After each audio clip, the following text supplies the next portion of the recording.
Hello, my name is Walker Gaskins, and welcome to the All Things CFB Show. This is episode 2. And we have a pretty jam-packed show tonight. We're going to be talking about Week 1 matchups, decision by the SEC, and also some reactions to some Week 0 games. But firstly, subscribe, like the video, please share it with a friend.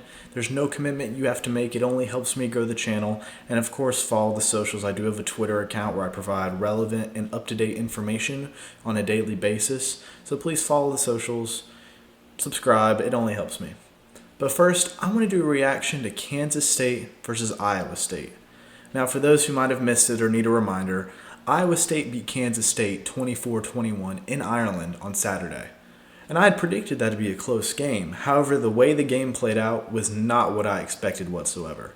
Firstly, turnovers. Walker, how many turnovers could the team possibly have had? 2 fumbles for each team.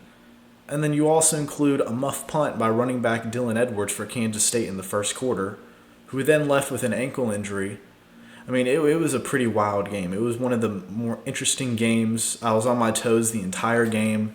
I do think the rain and the fireworks smoke did seem to play a big part. I didn't see that smoke dissipate from at least watching it at home from that point of view until like the second half started. So I do think it wasn't that just these teams can't protect the ball or have bad ball security. It was just I think the smoke and the rain both played a big factor into that. But to dive into the game a little bit, I said Kansas State would probably win if they dominated the trenches. Now, if I went and time traveled to last week before the game and told myself that Kansas State would have 4 sacks, 6 tackles for loss, and only allowed 130 rushing yards from a really good Iowa State running back room, including players such as Carson Hansen and Abasama III, on top of the fact that Kansas State offensive line only gave up 1 sack and had 110 yards on the ground despite losing their starting running back before the first offensive possession even began, I probably would have bet some money that Kansas State won that game. But despite all of this, despite how much Kansas State wreaked havoc in the backfield for Iowa State, the Wildcats still fell short, and Rocco Beck still managed to go for 183 yards and 2 touchdowns. I also said in my prediction segment earlier this week that I believe Rocco Beck was farther along than Avery Johnson as a quarterback, and I think it showed on Saturday. I mean, Avery Johnson did go 273 yards and 2 touchdowns. So, at face value, it looks like what I'm saying is ridiculous. But go back and watch the film on both of those plays. Both touchdowns were wide open receivers. The nearest defender for Iowa State was 10 yards behind him. I mean, on that second one, I believe, it was still a little bit short. The wide receiver had to slow down for it, but because he was so open, he was still able to snag it and get a touchdown. So the stats great. Avery Johnson didn't have a terrible game. I'm not going to say that. That would be ludicrous. But the stats are misleading.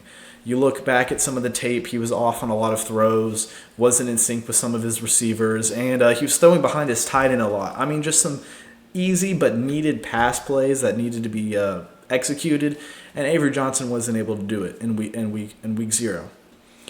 But overall, it was still a great game. It reflected the true chaos of Farmageddon.